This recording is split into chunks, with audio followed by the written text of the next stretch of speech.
Today, Boston Police Commissioner Ed Davis made it official, saying he's done leading the BPD after 7 years and offering a special thanks to the man who hired him. I want to acknowledge my friend and mentor, Thomas Menino, the mayor of our great city, a man that's shown me the importance of connecting with the community, of being out there day in and day out. Davis's tenure is the subject of sharp debate.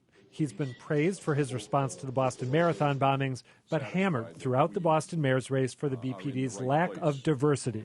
Today, Davis insisted he's done the best he can. My command staff that I promote myself is 42% of people of color and diversity. I'm proud of that record. Now the city's next mayor, whoever he or she is, gets to pick a new top cop. And that's not the only big job waiting to be filled. School Superintendent Carol Johnson retired earlier this year, leaving a mixed legacy of her own. The first thing I want to do is to be able to get a top leader for the schools, because you know that she left, or she, right? And I know she left, but she left devastation behind. The Boston Fire Chief's job is available too, following Steve Abrera's abrupt resignation this past June. And then there are the jobs that may or may not be opening up. What you want to do is find your customers, love your customers, and keep your customers. Boston Redevelopment Authority head Peter Mead might stay put if the next mayor likes Boston's development status quo. But several mayoral candidates say the BRA needs massive reform, and that could spur Mead's exit. Also worth watching, elections to fill the city council seats vacated by mayoral candidates John Connolly, Rob Consalvo, Felix Arroyo, and Mike Ross. Call it the Menino trickle-down effect. When a two-decade incumbent steps down as mayor, a host of other big changes are waiting in the wings. And Adam Riley is here. Well, Adam, the departure of Ed Davis really shouldn't have come as a surprise to too many people, because more than half the field said they weren't sure whether they were going to keep him.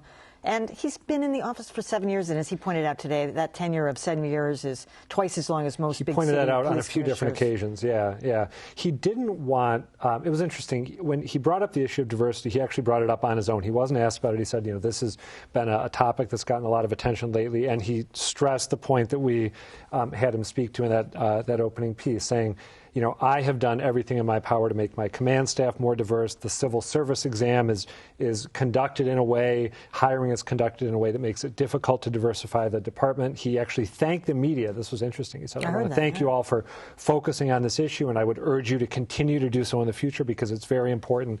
But you could tell that it has gotten under his skin, that he's been hit by groups like Mamleo and others for allegedly not doing enough. Yeah, Minority Association of Mass Association of Minority Law Enforcement Officers. Yeah, but when I asked him at one point in the press, I said, you've been criticized in this mayoral campaign, not just for allegedly not diversifying the BPD the way you could have, but also for an alleged disparity in the way crimes are responded to in certain neighborhoods compared to others. That's a theme that we've heard again and again.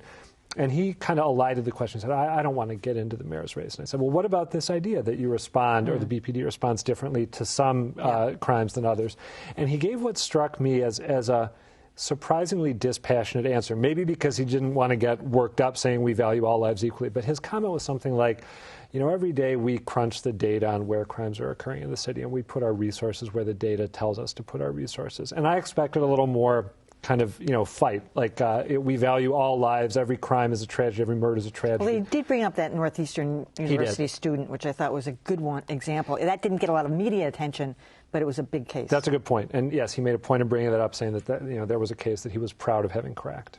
Yeah. All right, I'd like to bring Larry DeCara into the discussion here. He's a former Boston City Council member. He ran for mayor in 1983. He's also written a new book about the city's struggles with busing called Turmoil and Transition in Boston.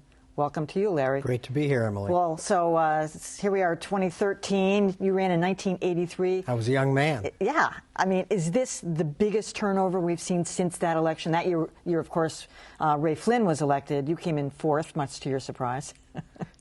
We really have had no major changes in city government for 30 years because Tom Menino inherited the Ray Flynn team.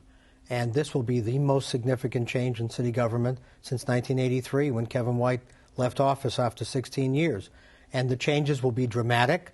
It starts with Carol Johnson and Ed Davis, and there'll be many, many others who'll be moving on.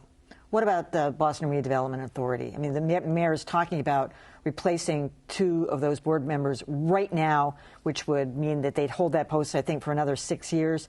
Should he wait, or is it something that he has the right to do it? Yes. He has the right to do so, but until is it the right thing? Election day. And the board members, of course, appoint the director. Peter Mead has stated publicly that he's going to retire, which he had retired already. At the end of the day, he says when the mayor walks out the door, he's walking out the door with him. So there'll be a new director of the BRA. There'll be 2 new BRA board members, at least 2, and that will make for a very different climate on the 9th floor. Talk about, I mean, what the climate is like now versus then in '83. We're just coming off the busing crisis. It wasn't totally past us because we were still busing, of course. Not that we're not busing now. We are, but it's different.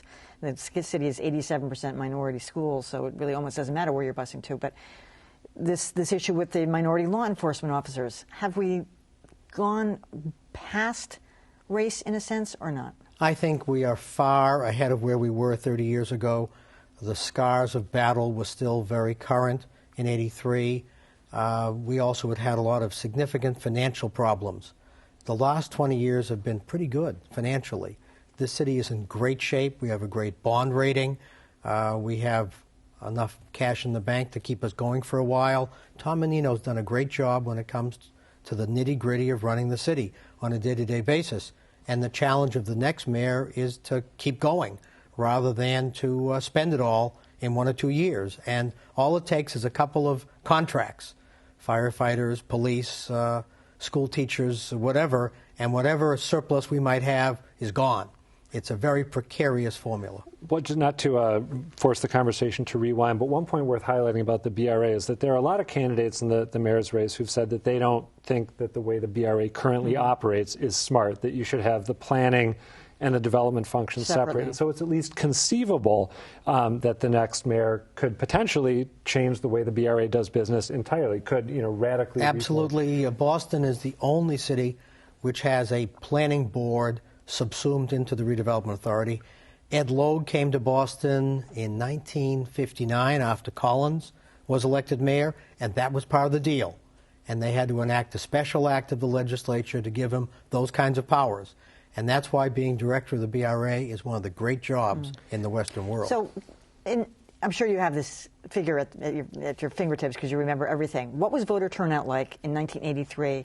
And while there are projections that voter turnout is going to be very low tomorrow, might people be wrong? Because there's a nerve-wracking edge right now. People are starting to pay attention. We were just joking before.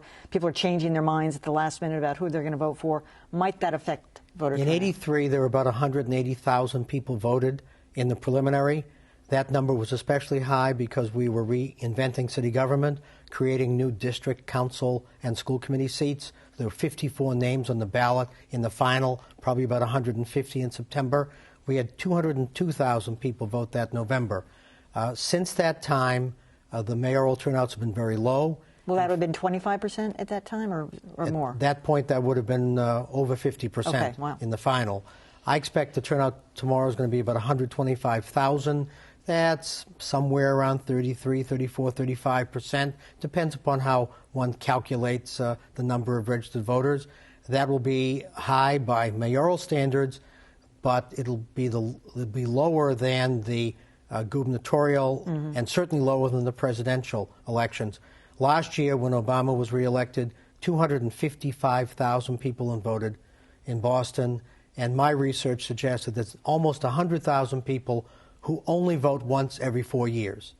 And if some of those folks are watching this evening and they get up early in the morning and they go to the Copley Square Library or wherever and stand in line, they will elect the next mayor.